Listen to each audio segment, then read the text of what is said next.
Berkibarlah bendera negeriku, berkibarlah engkau di dadaku.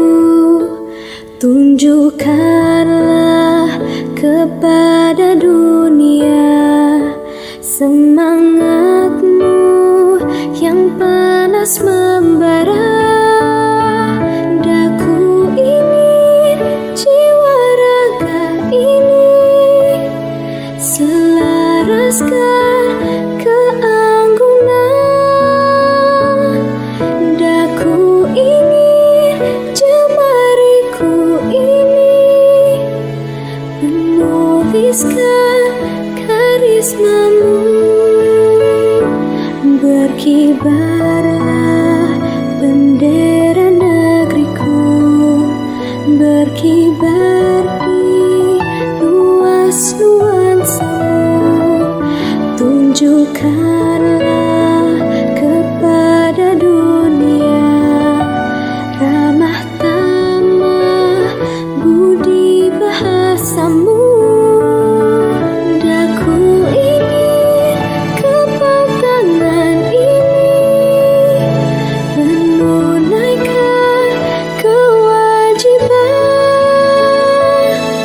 putra bangsa yang mengemban cita hidup dalam kesatuan.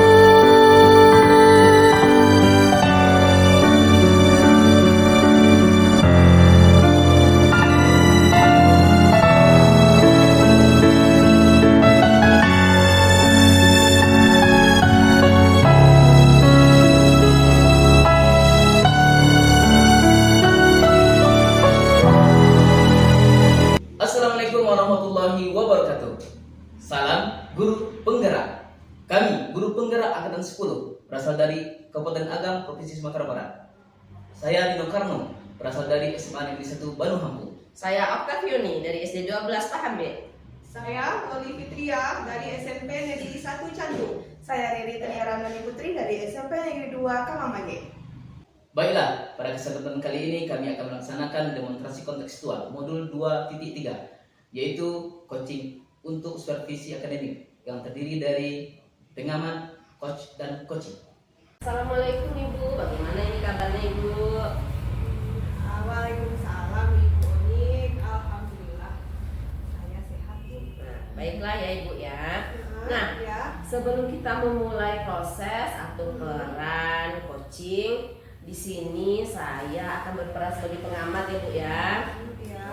Untuk melihat proses coaching Ibu dengan coaches Ibu ya. Nah, sebelum untuk memulai percakapannya, ada beberapa hal nih Bu yang mana mau saya sampaikan terkait dengan rubrik penilaian yang dalam observasi nantinya ya Bu ya. Jadi agar Ibu tahu ya nanti. Nah, dalam proses coaching ini Bu ada prinsip seorang coach, yaitu kemitraan, proses kreatif, dan memaksimalkan potensi, dan tentunya Ibu juga sudah memiliki potensi inti coaching, yaitu kehadiran penuh dan mendengarkan aktif, serta memberikan pertanyaan yang berbobot, dan tentunya dengan teknik bahasa ya Bu ya. Nah, saya berharap nih Bu nanti dalam proses percakapan Ibu dapat menerapkan alur tirta ya Bu ya, yaitu adanya tujuan, identifikasi, rencana, dan tanggung jawab. Nah, jadi begitu untuk penilaian yang akan saya jadikan awal dalam mengamati Ibu nantinya. Nah, bagaimana bisa dipahami Bu? Oke, bisa saya pahami Ibu. Nah kira-kira ini Bu, kompetensi coaching yang mana nih nantinya yang ingin Ibu kembangkan dalam percakapan nantinya Ibu? Kompetensi yang ingin saya kembangkan itu ada dua, yaitu mendengarkan aktif dan juga mengajukan pertanyaan yang berbobot. Nah, dari dua kompetensi ini Bu, kira-kira nih Bu, bagian yang mana yang lebih ingin Ibu gali lagi nih Bu? Yang spesifiknya itu. Nanti untuk kompetensi spesifiknya adalah saya akan mendengarkan aktif supaya saya bisa menggali potensi coaching dan saya bisa menemukan solusi yang tepat nih Bu atas permasalahan yang coaching temui. Nah, baik, memang mendengarkan aktif ini salah satu kunci ya Bu ya untuk menggali banyak hal dari seorang coaching. Nah ya Ibu, nah pertanyaan terakhir ini Bu, perihal indikator ketercapaian yang ingin Ibu tuju dalam proses percakapan nantinya ini Bu.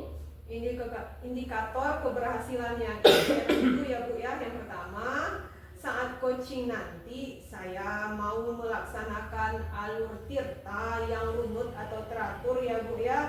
Kemudian saya bisa menggali ide-ide dari coaching sendiri agar beliau yaitu Pak Rino dapat menemukan solusi atas permasalahan yang beliau temui. Ya baiklah Ibu ya, semoga dari indikator yang sudah Ibu sampaikan terkait proses melalui alur tirta dan ide-ide serta solusi dari coaching bisa nantinya dengan memaksimalkan semua bisa tercapai dalam proses coaching ini ya Bu ya. Nah, hanya ini mungkin Ibu ya yang saya tanyakan. Semoga dalam proses percakapan coaching nantinya berjalan lancar sesuai dengan indikator keberhasilan yang Ibu harapkan ya Bu ya. Oke, terima kasih ya Bu Onik. Ya, sama-sama Ibu ya. Assalamualaikum Pak Rino, selamat sore. Assalamualaikum, selamat sore kembali Bu Loli. Nah, gimana kabarnya nih Pak Rino? Alhamdulillah baik Bu Loli. Namun terlihat Pak Rino sedikit bingung apa tadi saat ini Pak Rino? Kelihatan ya Bu Loli ya.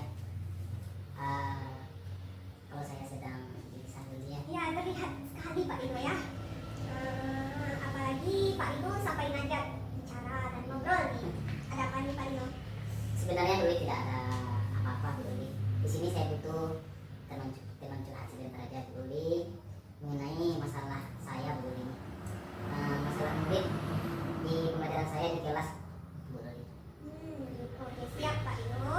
Semoga kita bisa saling mencerahkan ya nanti Pak Rino. Oke, tahan Bu Loli ya. Nah Pak Rino, dari pembicaraan kita sekarang ini ya, Pak Rino ini dapat apa dalam proses diskusi ini? Saya ingin mendapatkan ide atau gagasan yang mantap ini Bu Loli.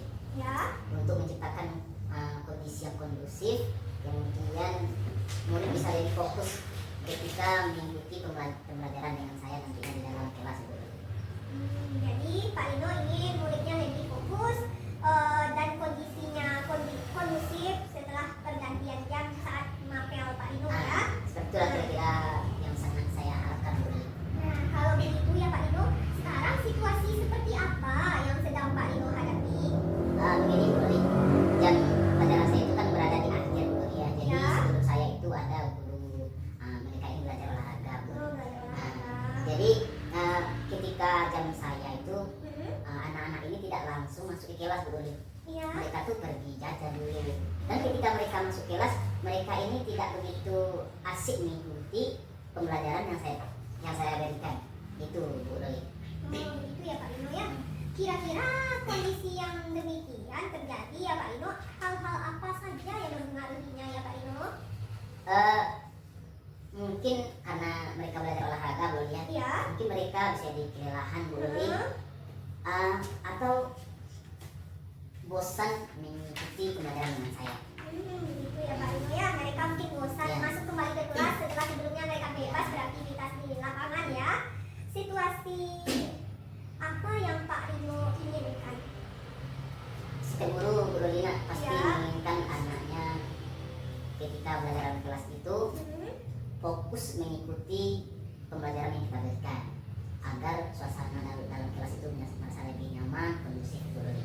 Ya, menurut Pak Rino, apa yang bisa membuat anak itu lebih fokus dan merasa senang belajar? Sehingga terwujud Iya. Mungkin yang pertama mungkin Bu Loli, saya harus bisa menciptakan pembelajaran yang menyenangkan di kelas. Selain itu bisa juga mengembalikan fokus murid saya ini terlebih dahulu. Ya Pak Rino, kalau Pak Rino amati ya dari skala 1 sampai 10 ini ya Pak Rino, di mana posisi Pak Rino sekarang dalam pencapaian tujuan yang Pak Rino inginkan tadi itu ya? Posisi saya dalam mencapai tujuan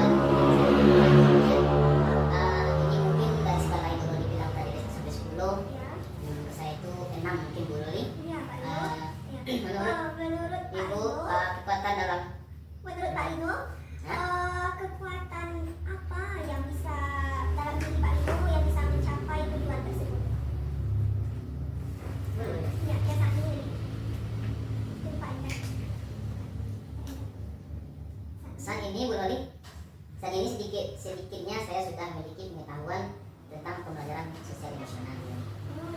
Mungkin hal itu bisa nantinya membantu saya dalam proses pembelajaran Bu Loli. Gitu ya. Apakah ada hambatan seperti gangguan yang dapat menghalangi Pak Rino dalam meraih tujuan tadinya Pak Rino ya? Saya sepertinya perlu nih Bu Loli, perlu sedikit waktu untuk integrasikan pembelajaran sosial emosional ini di dalam RPP saya nantinya Bu Loli. Oh begitu ya Pak Rino ya. Jadi menurut Pak Rino apa kira-kira solusi terbaik itu untuk meminimalkan atau mengurangi hambatan tersebut? Ya Bu Loli, agar anak tadi itu tidak lagi malas belajar dengan saya Bu Loli ya, saya akan segera mempercepat dan secepatnya akan Bu Loli akan mengintegrasikan pembelajaran sosial emosional ini dan membuatnya RPP tersebut Bu Loli. Dan memilih cara yang tepat untuk pembelajaran nantinya dalam kelas. Nah oke, kalau gitu ya Pak Rino, sekarang apa rencana Pak Rino lagi? Saya akan menerapkan pembelajaran sosial emosional dalam kelas Bu Loli, terutama itu praktik kesadaran penuh mungkin atau mindfulness Bu Loli, tujuan untuk mengembalikan fokus murid setelah mereka melaksanakan pembelajaran olahraga. Apa strategi untuk itu kira-kira Pak Rino? Menurut saya Bu Loli, strategi menerapkan teknik stop mungkin Bu Loli bisa saya lakukan di dalam kelas. Kemudian saya juga akan menggunakan musik instrumental Bu Loli sebagai pengiring dalam teknik stop tadi. Kemudian saya akan membuat kuis singkat untuk membuat murid lebih tertarik Bu Loli dan senang dalam belajar. Apa kira-kira kriteria keberhasilan dalam rencana Pak Rino tersebut kira-kira? Dari rencana tadi, untuk kriteria keberhasilan tentu saja Bu Loli menjadi lebih fokus belajar, kemudian senang dalam mengikuti pelajaran saya. Jadi ingin Pak Rino menginginkan murid yang lebih fokus ya Pak Rino. Jadi apa yang dilakukan Pak Rino setelah sesi ini dari alternatif yang dijelaskan tadi? Mungkin ini Bu Loli, saya akan segera mempersiapkan rencana pembelajarannya supaya segera juga saya dapat terapkan pembelajaran tersebut di kelas saya Bu Loli. Oke, sekarang target tersebut yaitu untuk melaksanakan rencana aksi ini ya buat RPP kapan nih Pak Rino?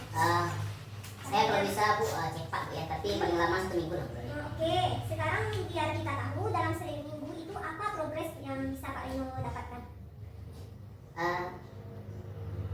Jalan kita ya Bu Loli ya. Ya. Minggu depan nanti saya akan ceritakan lebih banyak bagaimana pengembangan dari pembelajaran saya di dalam kelas. Ya, setuju Pak Rino. Menurut Pak Rino, kira-kira siapa nih yang bisa dimintai dukungan, bantuan untuk menjaga komitmen Pak Rino tersebut? Ya, saya di sini nanti Bu Loli akan berkolaborasi mungkin Bu Loli dengan sejawat, baik dengan sama Mapel untuk meminta dokumen, untuk meminta merencanakan pembelajaran yang sosial emosional tadi Bu Loli. Ya, wah luar biasa sekali Pak Rino ini. Jadi komitmen Pak Rino adalah berkolaborasi Ya, berkolaborasi dengan rekan sejawat. Nah, betul ya Pak Rino? Ya, betul sekali, Bu. Nah, sekarang pertanyaan terakhir ini Pak Rino. Apa yang dapat Bapak simpulkan di sesi ini ya Pak Rino? Setelah saya ngobrol dengan Bu Loli, alhamdulillah Bu Loli, terima kasih. Ya, Saya sama-sama. banyak mendapatkan pencerahan dari Bu Loli, mendapatkan ide, gagasan Bu Loli bagaimana untuk mengembalikan fokus anak setelah mereka selesai berolahraga. Kemudian saya juga mempelajari menemukan teknik stop Bu Loli dengan ilmu musik instrumental. Kemudian sebelum masuk pembelajaran saya memulai dengan memberikan kuis singkat agar murid lebih tertarik dan senang mengikuti proses pembelajaran saya dalam kelas Bu Loli. Wah, keren sekali ya rencananya Pak Rino. Semoga aksinya dapat berjalan dengan baik. Semoga bermanfaat ya Pak Rino diskusi kita pada sore ini. Ya Bu Loli, terima kasih banyak juga Bu Loli sudah bisa menemani saya dalam diskusi dan menemukan masalah dari yang saya temui dalam pembelajaran di kelas Bu Loli. Menemukan solusinya ya Pak Rino ya. Sama-sama Pak Rino, kita akhiri saja. Baiklah Ibu Loli, tadi saya sudah mengamati percakapan Ibu ya dengan coaching ya, dengan Ibu terkait proses coaching ini. Nah, sekarang Bu, ada beberapa catatan dari saya. Namun sebelum saya sampaikan ini pada Ibu, saya mau menanyakan beberapa hal terlebih dahulu ya Bu. Ya, boleh Bu? Tentu saja boleh ya Boni. Nah, pertanyaan pertama ya Bu, apa yang sudah Ibu lakukan saat melakukan coaching terkait indikator pencapaian dan proses coaching tersebut ya Bu ya? Ya, untuk yang saya lakukan yang di coaching tadi ya Bu ya, saya sudah melaksanakan prinsip coaching, yaitu prinsip kemitraan, proses kreatif, dan memaksimalkan potensi coaching ya Bu ya. Kemudian kompetensi yang inti yang sudah saya terapkan tadi, mendengarkan aktif, mengajukan pertanyaan yang betul. Nah, ya jadi yang sudah Ibu sampaikan sudah sesuai ya dengan catatan saya. Ibu memang sudah melaksanakannya. Yang pertama prinsip kemitraan sudah Ibu buktikan. Nah, yang kedua Ibu sudah melaksanakan prinsip kreatif saat berusaha dari kreativitas. Yang ketiga Ibu sudah mengajukan beberapa pertanyaan berbobot ya Bu ya. Dan Ibu telah memberikan kompetensi inti sesuai saat supervisi kita tadi ya Bu ya. Nah, dari catatan yang sudah saya catat itu juga terlaksana ya Bu ya. Nah, yang paling penting nih Ibu dari proses ini tadi, Ibu sudah melakukan percakapan coaching dengan alur time ya, di mana Ibu tadi mulai dengan tujuan, identifikasi, terus identifikasi masalah, terus ada rencana dan tanggung jawab. Nah, alhamdulillah ya Bu ya, gambaran umum dalam catatan saya, Ibu tidak melaksanakan Ibu tadi sudah melaksanakan proses coachingnya dengan sangat baik ya Bu ya, luar biasa sekali. Ya Bu, alhamdulillah. Nah, ini pertanyaan terakhir saya ini Bu, berdasarkan hasil coaching ini Bu, apa kompetensi yang akan dikembangkan Bu tadi Bu? Oh ya Bu, kompetensi yang ingin saya kembangkan lagi yaitu kehadiran penuh ya Bu ya, atau apa nih presensi ya, dimana saya ingin hadir penuh terhadap coach ya Bu ya, dimana saya berharap coach bisa menyampaikan unek-uneknya. Kemudian saya berharap ya Bu ya, saat proses coaching saya ingin coach itu berasa melek, jadi saya ingin menerapkan teknik stok ya Bu ya. Oh demikian Ibu. Oh, kehadiran penuh atau presence ya. Oh, yang Ibu harapkan. Saya berdoa Ibu ya, potensi ini dapat dimaksimalkan dari Ibu juga, potensi lain juga ya Bu ya. Saya jamkan saat melakukan percakapan coaching terhadap mitra Ibu atau coach Ibu. Nah Bu, saya juga berharap proses ini dapat menjadi bekal bagi Ibu untuk kedepannya melaksanakan proses coaching sesuai dengan paradigma coaching, terutama dalam penyampaian pelaksanaannya dengan alur kita ya. Bu. Nah, terima kasih ya Ibu. Iya sama-sama Ibu. Nah, ini dampaknya bagus ini Ibu ke depannya. Baiklah Bapak Ibu, Ibu. Assalamualaikum warahmatullahi wabarakatuh. Waalaikumsalam warahmatullahi wabarakatuh. Demikianlah video kami tentang demonstrasi kontekstual modul 2.3, yaitu coaching untuk supervisi akademik. Kami pamit undur diri. Kami CGP Angkatan 10 dari Kabupaten Agam, Provinsi Sumatera Barat. Saya pamit undur diri. Saya Rino Karno. Saya Oktavioni. Saya Loli Fitria. Saya Riri Tria Ramdhani Putri. Salam guru penggerak. Bergerak, menggerakkan. Wassalamualaikum warahmatullahi wabarakatuh.